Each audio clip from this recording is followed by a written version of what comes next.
Hello friends, welcome back. Today I am going to cover the topic of fashion in ballroom dance studios. So ballroom fashion off the competitive floor. So Smack72 commented on a video I previously posted and she or he, I think it's a she, says some other things, but I'll just kind of take some snippets from the quote. I love makeup and doing ballroom makeup and just relaxing, painting my face for absolutely no reason other than enjoyment. It's so fun. And they continue. A sweet fellow dancer shared with me her big drama when her false eyelash came off and stuck itself to the blushed apple of her cheek, apparently in competition. She had to dance around with like a squirrel on her face.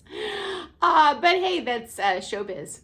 And so Smack's suggestion to us all, and I second the motion, is hey, put double glue on and make sure those are really firmly attached. And honestly, guys, this is something I completely feel in my own heart. When I was growing up, friends, I would go in my bathroom and I had no makeup, my mom wouldn't let me wear makeup, but I would get a pan of watercolors and I would just tart up my black eyes, red lipstick, pink cheeks. It was a blast. Just as much fun for me as playing with dolls. And I can tell you, there's many wonderful things that are fun about being a professional dancer. And one of the things in this career is you do have the artistic freedom and professional freedom to really go all out, kind of over the top with your clothing and your cosmetics. If that's your jam, you certainly don't have to, but I have a blast with that, and it sounds like I might not be the only one. Okay, related to this, guys, I have a super exciting announcement. I'm thrilled. I have a shipment coming in soon.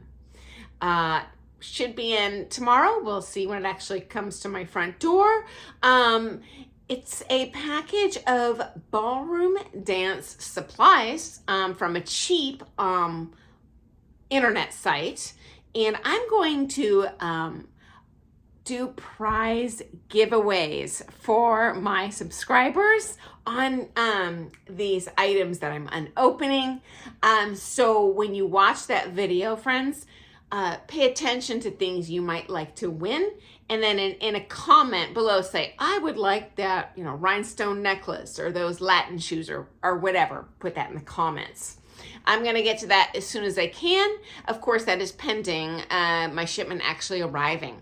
I will also personally model the stuff for you, and I'm going to give you an honest assessment of, A, does it even come? Does it look like the pictures on the website? Do I think it's decent quality? Because it doesn't matter if it's cheap, if it's garbage and it falls apart after wearing it twice. So that is coming soon, and I can't wait to share that with you, okay? So don't miss out. And if you don't want to miss out on that, as well as other kind of interesting ballroom topics each day, hey, hit that subscribe button. Secondly, the ballroom and Latin dance worlds do have their own unique cosmetics and fashion trends off the comp floor, okay? Totally independent, for the most part, from pop fashion culture, okay? And I have shared previous videos on ballroom and Latin fashion on the comp floor, with a lot of showing my costumes and such. I'll post at least one link to one of those videos in the description if you're interested in seeing that. So today I'm going to share an aspect of ballroom culture that for some reason people don't really talk about. It's not a secret, but I guarantee you yourself have seen it. If you are a ballroom dancer, and you go to a dance studio or if you go to competitions. And that is, we have our own unique style totally off the floor. Not just in our lessons, though that is its own little monkey. When we are out in everyday life, probably even in our workplaces, okay? It's a bit of a cross-pollination between what we wear on the comp floor and then what I'll say regular people would wear outside of ballroom dance studios, okay? And I'll bet you dollars to donuts, the last time you were in your dance studio, you could visually identify without seeing anyone dance who are the ballroom dancers and who's here for the first time wedding lesson. Guarantee they look a lot different in terms of the fashion. Secondly, I know many of you compete, and think about next time you walk into that hotel for the competition, look around. Can you identify the ballroom dancers and non-dancers? Darn tootin' by what they're wearing, and they don't have to be in competition costume for you to identify that.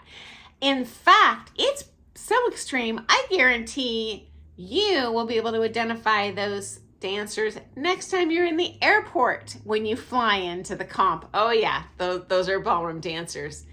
And interestingly, there is also two subcultures of that off the floor or that lesson fashion. There's the ballroom dancers dress a certain way, and the Latin dancers dress their own unique way. So in a nutshell, certainly in the studio or walking around the comp, you could easily identify by the shoes themselves. Oh, that's a 3-inch sandal, Latin or rhythm. Oh, that's a court shoe with an open side. Oh, that's a smooth dancer. But it's really a lot more intricate than that, guys. For the ballroom dance lessons, we tend to wear all black or perhaps a colored dress shirt for the lead. For teachers, we wear what I call dance pajamas usually. You don't see a lot of leggings in the ballroom dancers. I personally almost always wear leggings when I teach, only because my students have asked for that. They feel they can most easily visually identify my body lines. So I'm not a big leggings person, but absolutely I wear them because I want my students to learn the fastest, okay?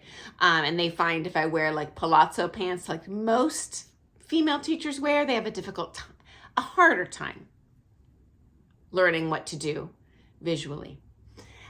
So in Latin privates, you'll often see, at least in my experience, people coming in a way I would never dream of dressing, but I mean straight up, hot pants, bra top, leg warmers.